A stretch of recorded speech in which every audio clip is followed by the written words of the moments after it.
তো বন্ধুগণ, আজকে আমরা যাচ্ছি বিয়ানীবাজার গ্যাস ফিল্ডের 3টা সাইট দেখতে, যে সাইটগুলোতে আমরা সামনের দিনগুলোতে কাজ করব। এবং বিয়ানীবাজার ফেঞ্চুগঞ্জ রোডে কিন্তু আপনি সিলেটের বিভিন্ন গুরুত্বপূর্ণ কার্যালয়গুলো দেখতে পাবেন। বিভাগীয় কমিশনের কার্যালয়, শিল্প মন্ত্রণালয়, এছাড়া কারিগরি মন্ত্রণালয়ের দপ্তর, ফায়ার সার্ভিসের দপ্তর, বড় বড় অনেক সরকারি কার্যালয় এই রোডে অবস্থিত। তো আমরা যে জায়গাটায় যাচ্ছি সে সম্পর্কে আপনাদের একটু আইডিয়া দিই। এই হলো আমাদের ম্যাপে দেখতে পাচ্ছেন বিয়ানীবাজার শহর। আমরা দাসগ্রাম হয়ে, ক্যান্সার হাসপাতাল হয়ে, লাসাইতলা মসজিদের কাছ দিয়ে এই 6 নম্বরে আসছি। এটা হলো বিজিবি ক্যাম্পের এখানে। যারা বিয়ানীবাজারের স্থানীয় তারা চিনবেন। বিয়ানীবাজার বিজিবি ক্যাম্পের পাশে জামিয়া ইসলামিয়া মাদ্রাসা হাইজ স্কুল, আর কি হাইজ স্কুলের পাশেই একটা প্রজেক্ট আমাদের। এবং এরপরে প্রজেক্ট হচ্ছে আমাদের চন্দ্রগ্রাম। তো আমরা কোনাকুনি একটা রেখা দিয়ে যাওয়ার চেষ্টা করছিলাম, তারপর আমরা কোনাকুনি যেতে পারি নাই, আলাদা একটা রাস্তা দিয়ে যেতে হয়েছে।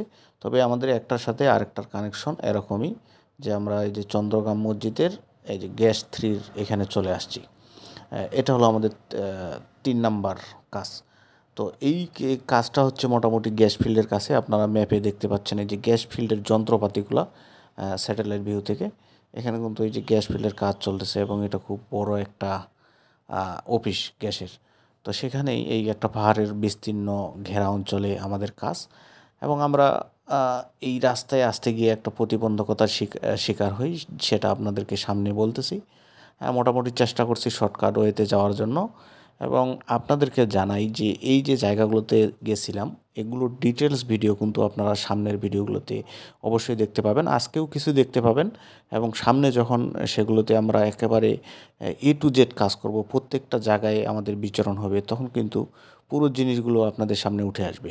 তো আমরা যাচ্ছি রাস্তার পাশ ধরে। রাস্তায় আপনারা দেখতেছেন সিলেট, বরাবরই সিলেটের রাস্তাগুলো দেশের একটা আলাদা রকম কালচার বহন করে। চারপাশে আপনি হাওর দেখতে পাবেন, স্কুল, মাঠ সবই আছে। তবে অনেকটাই খালি জায়গা। আমরা নর্মালি অনেক এলাকায় দেখেছি ঘনবসতি বেশি, যেসব এলাকায় প্রাকৃতিক সম্পদ থাকে সেসব এলাকায় ঘনবসতি বেশি। বাট সিলেটের বেলায় এই জিনিসটা অনেকটা উল্টো। এখানে যথেষ্ট পাহাড় আছে, গাছগাছালি আছে, মানে থাকার মতো একটা পরিবেশ আছে, কিন্তু মানুষ খুব কম। বিশেষ করে অনেক পরিবারই লন্ডনে থাকে বা বিদেশে থাকে। তারপরও দেশে যারা আছে তারা এই রাস্তার পাশে, আমাদের যেমন মন মাইন্ড, আমরা অনেকেই ভাবি যে আমরা গ্রাম ছেড়ে মানুষ শহরে আসে, রাস্তার পাশে জমি ভালো, রাস্তার পাশে বাড়ি করলে অনেক সুবিধা পাওয়া যায়। তবে এখানের মানুষ সেটার অনেকটাই উল্টো। রাস্তার পাশে আপনি খুব কম সংখ্যক বাড়িঘর দেখতে পাবেন। অনেক প্রভাবশালী মানুষ এখনও গ্রামে থাকেন। তারা আসলে গ্রামের নেচারটাকে ফিল করেন। বিশেষ করে এই দিকের বাসাবাড়িগুলো সম্পর্কে আমি অনেক ভিডিওতে বলছি। এখানে রেসিডেন্সিয়াল এরিয়া যেরকম থাকে সেরকমই গ্রামগুলো দেখতে পাবেন। গ্রামের রাস্তাঘাটে সিসি করা রাস্তা, পাকা রাস্তা, তারপর একটা বাসা থেকে আরেকটা বাসার একটা দূরত্ব, প্রতিটা বাসায় একটা করে পুকুর ঘাট, মানে সব মিলিয়ে বিষয়গুলো অনন্য।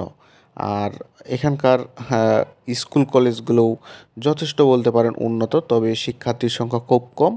এবং এখানে সিলেটে বিশেষ করে শিক্ষার হারটাও কম, কিন্তু স্কুল কলেজগুলো অনেক স্ট্যান্ডার্ড। সেটার স্থাপত্য শৈলী বলুন আর ক্লাসের মান বলুন, সবগুলোই স্ট্যান্ডার্ড। বাট এখানের শিক্ষার্থীরা পড়ালেখার প্রতি ঝোঁকটা খুব কম, যেহেতু তারা অল্প বয়সে অনেকে বিদেশ চলে যায়, বা তাদের মনে একটা প্রবণতা আছে যে আমরা কিছু না করতে পারলে বিদেশে যেতে পাবো। তো আমরা এখানে একটা রাস্তার ধার ধরে যাচ্ছি। রাস্তাগুলো আপনারা দেখতে পাচ্ছেন, পাশে কিন্তু ওয়েল ডেভেলপড কাজ চলতেছে।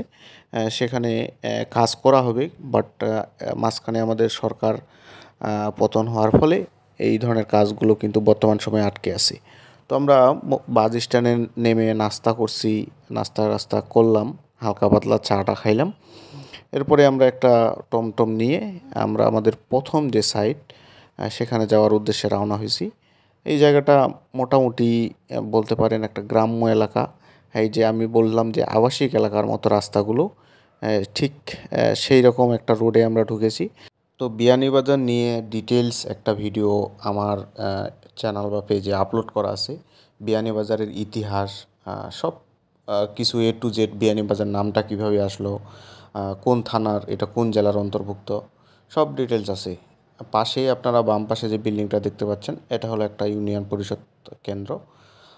তো আপনাদের একটু বাসাগুলো যদি আমি দেখাই, আমাদের টমটমের সামনে একটা ছাগল এসে দাঁড়িয়ে আছে, সেও না জানি কোন আন্দোলনের যোগ দিয়েছে, তো তাকে হাঁটিয়ে দিলাম। যাই হোক, আমরা এরকম একটা রাস্তা ধরে যাচ্ছি। আপনারা রাস্তাগুলো একটু ভালোভাবে খেয়াল করবেন, তাহলে বাসাবাড়িগুলো পজিশনগুলো দেখতে পাবেন। এই জায়গাটাতে দেখুন, এখানে একটা বাসা এবং আপনি চারপাশে কিন্তু অনেকটা খালি জায়গা দেখতে পাবেন। খালি জায়গার পর অনেকটা হওয়ার পর বাসা। আর ডান পাশেই আপনারা কিছু মাদ্রাসার শিক্ষার্থী দেখতে পাচ্ছেন। এখানে একটা মাদ্রাসা রয়েছে, গ্রাম্য মাদ্রাসার মতো, গ্রামের ছেলেপেলেরা লেখাপড়া করে। তো আপনারা পাশেই দেখতে পাচ্ছেন অনেক খালি জায়গা প্রচুর। ডান সাইডে একটা ড্রেন আছে, যে ড্রেন দিয়ে হালকা করে পানি বয়ে যাচ্ছে। সাধারণত গ্রামের আশেপাশে আমাদের যেরকম একটা নালা বা ডোবা থাকে, সেরকমই গ্রামের পানিগুলো নিষ্কাশন হয়ে নদীতে গিয়ে পড়ে। এই জায়গাগুলো মূলত অনেক উঁচু এবং সবার বাড়িঘরগুলো, বেশিরভাগ ম্যাক্সিমামের বাড়িঘর পাহাড়ের উপর। তারা পাহাড়ের উপরেই বসবাস করতে ভালোবাসে। তো আমরা আমাদের গন্তব্যের অনেকটাই কাছেই চলে এসেছি। অনাকাঙ্ক্ষিত কিছু ঘটনা ঘটছে, সেগুলো আরও সামনে শেয়ার করছি। যেহেতু জায়গাটা কাছে এসেছি, সে জায়গাটার বর্ণনা দিই।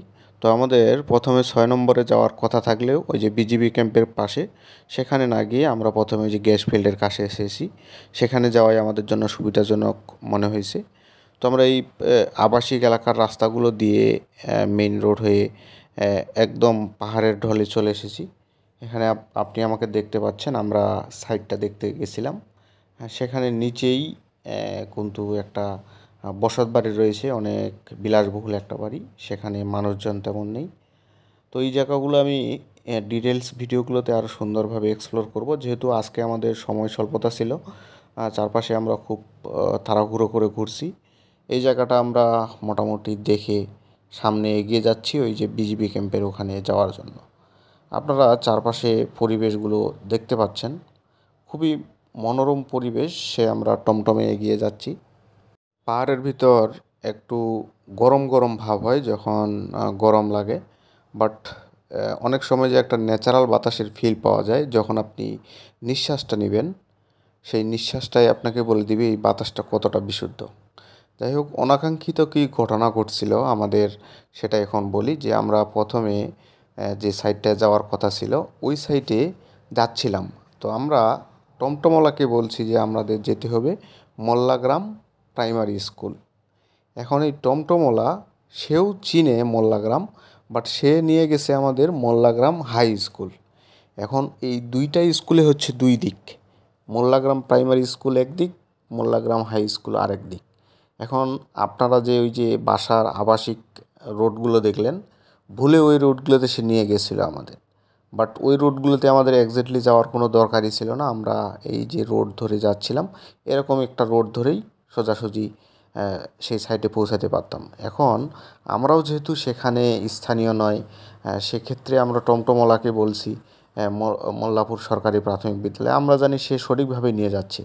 এদিকে আমি কিন্তু গুগল লোকেশনে দেখতেছি যে আমরা ভুল পথে যাচ্ছি। বাট আমি মনে করছি যে আবাসিক এলাকার ভিতরে হয়তো কোনো শর্টকাট আছে, এই পাশ দিয়ে সে ওই পাশে উঠে যাবে। কিন্তু পরে গিয়ে বিষয়টা আমার অনুমানটাই সঠিক হলো, আমরা ভুল রাস্তায় চলে এসেছি। রাস্তার চারপাশে প্রচুর বিল্ডিং আসছে এবং আমরা বিয়ানীবাজারে আসছি, শহরের যে থানা মসজিদ, মডেল থানা। এখানে মসজিদে আমরা তিনজন আসছিলাম, তো স্যার শুদ্ধ আমরা নামাজ আদায় করলাম। পাহাড়ের উপর একটা মসজিদ, ওয়েল সেটেলড মসজিদ বলতে পারেন, খুবই সুন্দর চারপাশের এলাকা। অজুখানাগুলো সুন্দর, মানে পাহাড়ের উপর একটা জায়গা। এই যে এটা হচ্ছে সড়ক ও জনপথ বিভাগের অফিস, সম্পূর্ণ পাহাড়ের উপর। এটাই হলো একটা বৈচিত্র্য সিলেটের। মোটামুটি আমাদের চারপাশের এলাকাগুলো অনেকটাই ঘোরাঘুরি হয়েছে, সম্পূর্ণগুলো আমরা ভিডিও করতে পারিনি। এই যে বিয়ানীবাজার থানা, বর্তমান থানায় কোনো পুলিশ নেই, এখানে একজন আর্মি ডিউটি করতেছে। পুলিশ থাকলেও আর কি তারা হয়তো ডিউটি অবস্থায় নেই। আমি গেটে দেখছি একজন আর্মি পারসন আর কি ডিউটি করলো। তো অনেকটা রাস্তা ডিঙ্গিয়ে আমরা কিন্তু শহরে প্রবেশ করছি এবং আজকে আমাদের মোটামুটি 3টা সাইড যাওয়ার কথা ছিল, কিন্তু আমরা 2টা সাইডেই গেছি মাত্র। সেখানে আমাদের খুব একটা যেতে যে অসুবিধা হয়েছে সেটা বলবো না। আমি এর আগের দিনও আসছিলাম বিয়ানীবাজার এই সাইটগুলো দেখতে। তখন আমাদের সকাল 8টা থেকে প্রায় রাত 10টা পর্যন্ত, সকাল 8টার দিকে রওনা দিয়েছিলাম সিলেট থেকে। সিলেট আসতে ব্যাক করতে আবার 10টা বাজে গেছে। তো এই সময়টা লাগার কারণ, তখন আমরা সেই সাইটগুলো কোন পাশে জমি নিব বা কোন পাশে এরিয়া নিব, কোন পাশে রাস্তা যাবে, এই সিদ্ধান্তগুলো নিতে আমাদের অনেক সময় লাগছে। তো আমরা দুপুরের তপ্ত রোদে বিয়ানীবাজার থেকে ব্যাক করতেছি আবার। আপনারা চারপাশে মাটির স্তূপ দেখতে পাচ্ছেন, যেগুলো আসলে এখানে এগুলো ব্যবসা করার জন্য অনেকেই চারপাশে বাঁধ দিয়ে মজুত করে রাখে, নদীর মাধ্যমে ডেজার দিয়ে এখানে বালিগুলো রাখে। অনেক বিশাল এলাকা এখনও ফাঁকা রয়েছে মোটামুটি বিয়ানীবাজারের, বলতে পারেন একটা সামনের দিনগুলোতে একটা সম্ভাবনাময় শিল্প কলকারখানা গড়ে উঠতে পারে এসব এলাকায়। যেহেতু আমাদের অনেক জায়গায় যেসব ইন্ডাস্ট্রি এরিয়ায় জমির দাম প্রচুর, সেখানে আপনি সিলেটে খুব অল্প টাকায় ভালো পরিমাণে জমি কিনতে পারবেন। সেটা আপনার একটা কোম্পানি দাঁড় করাতে অনেক সেভিং দিবে। কারণ বিশেষত আপনার জমির মূল্য আপনার কিন্তু একটা ইনভেস্ট। সেক্ষেত্রে সেই ইনভেস্টটা কিন্তু আপনাকে প্রত্যক্ষভাবে তেমন কোনো লাভ দিবে না। তাই জমি যত কম টাকায় আপনার কোম্পানির ক্ষেত্রে বা কোম্পানি রেডি করার ক্ষেত্রে পাওয়া যায়, সেটা আপনার জন্য কিন্তু মঙ্গল। আর সিলেট হলো সেরকমই একটি আদর্শ জায়গা যেখানে আপনি কম টাকায় জমি কিনতে পারবেন। কারণ এখানকার, আগেই বললাম, এখানকার অনেক মানুষই লন্ডন প্রবাসী। সেক্ষেত্রে এখানে কৃষি আবাদ খুব কম হয় এবং অনেক হাওরের জমি পতিত অবস্থায় রয়েছে, যেগুলো কম টাকায় পাওয়া যায়। তো আমি যে বললাম যে বালুর ব্যবসা চলতেছে, এই যে দেখেন এখানে কিন্তু এক সময় বালু মজুত করা হয়েছিল, এখন ট্রাকের সাহায্যে লোড করে নানান জায়গায় এই বিডি বালুগুলো বিক্রি করা হয়। এই বালিগুলো সাধারণত আপনার ভিটা বাড়ি ভরাট, রাস্তা ভরাট এসব কাজেই ব্যবহার করা হয়। এবং ভিটা বাড়ি রাস্তা ভরাট করার জন্য এই বিডি বালুটা কিন্তু একটা আদর্শ বালু, কারণ এটার উপর যখন পানি পড়ে এটা লোহার মতো শক্ত হয়ে যায়। সেক্ষেত্রে মাটি ভরাটের ক্ষেত্রে, আপনার বিল্ডিং নির্মাণের ক্ষেত্রে আপনার এই বালিগুলো দ্বারা ভরাট করলে অনেক উপকার পাওয়া যায়। আপনারা দেখতে পাচ্ছেন কিছু প্রতিষ্ঠান আছে রাস্তার ধারে, বাট সে তুলনায় মানে একটা শহরের এলাকায় যেরকম থাকা দরকার, সেই তুলনায় এখানে কিন্তু বাজারঘাট এবং শিল্প কলকারখানা অনেক কম। এবং সামনের দিনগুলোতে সিলেট একটা সম্ভাবনাময় ইন্ডাস্ট্রিয়াল এরিয়া হতে যাচ্ছে, ইতিমধ্যে শুরু হয়েও গেছে। যেমন আপনি সিলেটের শেরপুরে পাবেন শ্রীহট্ট ইকোনমিক জোন, যেখানে প্রায় কয়েকশো একর জমির মাঝে প্রায় 10-15টা company garments sector, tiles, ceramics নানা ধরনের কাজ করতেছে। তেমনিভাবে এখানে বিভিন্ন জায়গায় পাওয়ার প্ল্যান্ট নির্মিত হচ্ছে, শিল্প কলকারখানার শাখা পোশাকা এখানে তৈরি হচ্ছে। ঢাকায় যেসব শিল্প কারখানা রয়েছে সেগুলো শাখা এখানে তৈরি হচ্ছে। আপনারা দূরে দেখতে পাচ্ছেন ইটের ভাটা, সেখানে মোটামুটি পানিতে নিমজ্জিত। সেই জায়গাগুলো আবার 1-2 মাস পর প্রাণ ফিরে পাবে। আসলে সিলেট এলাকার মানুষ, এই জমিগুলো পতিত থাকার একটা প্রধান কারণ হচ্ছে এই পানিতে ডুবে থাকা। এমন অনেক নিচু এলাকা আছে যেগুলো প্রায় 8 মাসের মতো পানি থাকে। সেক্ষেত্রে তারা এই 4 মাসের যে সময়টা পায়, এই সময়টাতে তারা ধান লাগায়, বাদবাকি সময়ে জমিগুলো পতিত হয়ে পড়ে থাকে। সিলেটের যদি প্রধান ফসল বলেন তাহলে সেটাকে আপনি অর্থকারী হিসাবে ধরতে পারেন চাকে। চা ছাড়া এখানে তেমন কোনো উল্লেখযোগ্য ফসল হয় না। তবে সিলেট যেহেতু একটা বিভাগীয় শহর, নানান জেলাগুলোর প্রকৃতি নানা রকম। যেমন আপনি হবিগঞ্জ এলাকায় বিশাল বিস্তীর্ণ ধান মাঠের ক্ষেত দেখতে পাবেন। সেখানে কৃষিতে একটু অনেকটাই অগ্রগামী সিলেটের এইসব বিয়ানীবাজার, মৌলভীবাজার এলাকা থেকে। সেখানে মোটামুটি আমাদের বগুড়া, রাজশাহীর মতো কৃষিজ পণ্য অনেক বেশি উৎপাদন হয়। আপনারা যদি কখনো সিলেট থেকে বিয়ানীবাজার যেতে চান, সেক্ষেত্রে আপনাকে সিলেট বাস স্ট্যান্ড হতে বাস নিতে হবে। সেখানে 120 বা 30 টাকার মতো ভাড়া নিতে পারে। এবং প্রধান একটা আপনার কথা মনে রাখতে হবে যে আপনাকে সবসময় গেট লক যে বাসগুলো আছে, অর্থাৎ ফ্ল্যাগ দেওয়া থাকে যে, সেই বাসগুলোতে উঠতে হবে। না হলে লোকাল বাসে আপনার যেতে যেতে যানজীবন সব শেষ হয়ে যাবে। তারা অনেক জায়গায় আটকায়, শুধু আটকায়, প্রত্যেকটা বাচ্চারে আটকাবে, লোক নিবে, যাত্রী নিবে, এরকম করে যাবে। তবে গেট ব্লকগুলোতে যাওয়ার সুবিধা অনেক।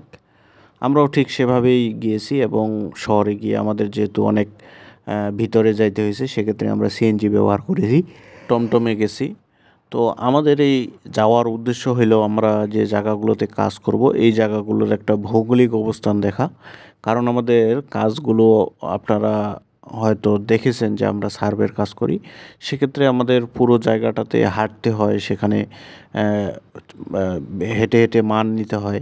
তো সেই জায়গাগুলোতে কতটা যাওয়ার উপযোগী, যদি যাওয়ার উপযোগী না হয় সেক্ষেত্রে জঙ্গল গাছপালা যাই থাকুক আমরা সেগুলো লোক দিয়ে পরিষ্কার করাই, তারপর আমরা কাজ শুরু করি। তো সেরকমই কীরকম ভৌগোলিক অবস্থান জায়গাগুলোর আমাদের কতটা স্ট্রাগল হবে সেটাই দেখতে গেছিলাম। তো আমরা মোটামুটি 3টা জায়গার ভিতর 2টা জায়গা কাজ করার উপযোগী পেয়েছি, যেগুলো আমরা হালকা পাতলা যদি লোক দিয়ে পরিষ্কার করাই 2-3 দিন তাহলে আমরা কাজ করতে পারবো। আর একটা জায়গাতে মোটামুটি হাওরে প্রচুর পরিমাণ পানি, যেখানে এই পানিতে এই কোমর সমান পানি, এই পানিতে আসলে কাজ করা সম্ভব না। আর যদি 6 ইঞ্চিও পানি হয় তারপর আমরা কাজ করতে পারবো না, কারণ আমাদের জমির যে আইলগুলো আছে সেগুলোর পরিমাপ নিতে হয়। সেক্ষেত্রে আমরা পানি নামার জন্য অপেক্ষা করতে হবে সেখানে 2 মাস। তবে এই যে 2টা সাইড, এটার কাজগুলো আমরা খুব দ্রুত সময়ে শুরু করে দিব, হয়তো কালকে বা পরশু দিনের ভিতর শুরু করে দিব, এবং সেখানে যাওয়ার পর সেখানের ডিটেলস ভিডিওগুলো আপনারা পাবেন। খুব সুন্দর এলাকা এবং আপনাদেরকে দেখার আমন্ত্রণ রইল আগে থেকেই। যাই হোক, আমরা অনেকটা পথ পেরিয়ে কিন্তু এখন আমাদের যে হোম টাউন, আমরা যেখানে থাকি সিলেটের দিকে আমরা রওনা দিচ্ছি। সেখানে যেতে আমাদের বেশ কিছু সময় লাগবে। আপনারা একটা ঈদগাহ দেখতে পাচ্ছেন এবং ভিতরেই কিন্তু একটা মাদ্রাসা আছে। ঈদগাহগুলো সিলেটের বিশেষভাবে অনেক সুন্দর করা হয়, যেহেতু এখানে অনেক প্রবাসী ভাই আছে, তাদের মাশাআল্লাহ টাকা পয়সার কমতি নেই। তারা এসব সামাজিক যে উন্নয়নমূলক সংস্থাগুলো আছে, মসজিদ মাদ্রাসা বলেন বা যেসব ক্লাব সংঘ আছে, সেগুলোতে প্রচুর পরিমাণ অর্থ ডোনেশন করেন। যার ফলে কিন্তু সিলেটের ঈদগাহ বলেন, মসজিদ বলেন, আপনি গ্রাম এলাকায় যাবেন যেখানে হয়তো আপনি 50 জন মানুষও খুঁজে পাবেন না, বাট মসজিদে গিয়ে আপনি এরকম মসজিদ পাবেন দেখে চমকে যাবেন। মসজিদ, ফুল মসজিদ, টাইলস করা, এসির ব্যবস্থা রয়েছে। আবার অজুখানা বলেন, এগুলো সব মানে একটা প্ল্যানিং করে করা, এরকম একটা ব্যাপার-স্যাপার। তো আপনি এরকমই ওয়েল সেটআপ দেখতে পাবেন সিলেটের বিভিন্ন এলাকায়। এবং রাস্তাঘাট, চারপাশের পরিবেশ সব মিলিয়ে বলতে পারেন যে সিলেট আমরা যেমন ছবির মতো গোছানো একটা এলাকা বলি, সেরকমই ব্যাপার-স্যাপার। এখানে আপনি ছবির মতো পাহাড় দেখতে পাবেন, নদী-নালা দেখতে পাবেন, ঝর্ণা দেখতে পাবেন।